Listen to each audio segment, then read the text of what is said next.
YouTube lang yung si Kwan. Ang video pa? Vlog Okay, sa vlog vlog si Damon, tayo. ma'am. Si Ma'am.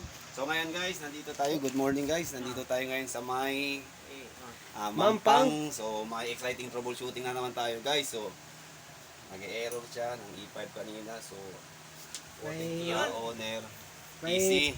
So sinubukan natin palitan yung sensor niya guys. So gumana naman ngayon. So yung ating nga, yung tingnan natin yung Outdoor. karga niya. Karga. Mostly kasi pag ganitong sira, either sensor or prion. So, yan, Kung okay ang prion niya, so definitely sa sensor. Pero meron din guys, both kasi yung nasisira, depende lang sa sitwasyon. Shout out kay ma'am sa mayari ng ano. So nandito yung kasama natin, so magka. Sir. Ah. Wait. Okay. Anak. So ayan. Coupler inverter. Gumagana na po.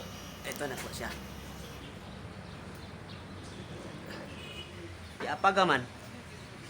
Iapagaman. Iapagat eh. Pucho na naman din. Ah.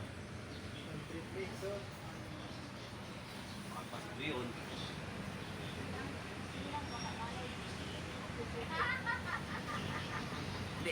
Bimabuling el outdoor.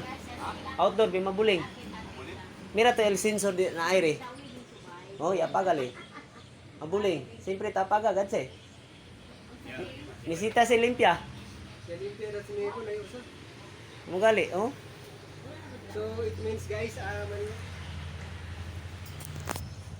Limpyo.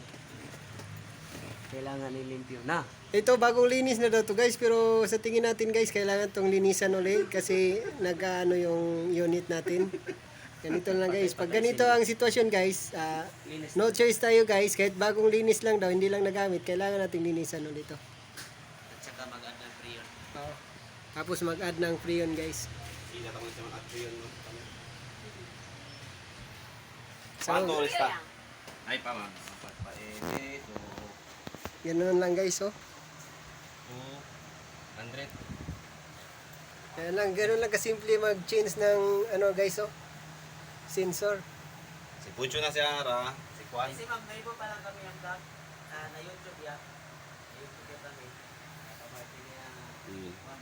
Quanto view siya? Milyon niya? Shout out kay Ma'am. Shout Kay Ma'am out. Delgado.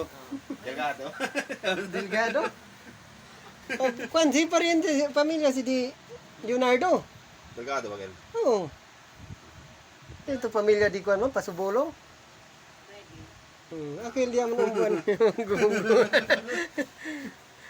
Konosi. Ay pa ma'am, espera pa kita di suyo.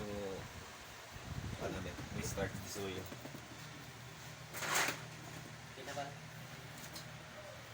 Share and like, and share lang po. Okay ko, maraming salamat.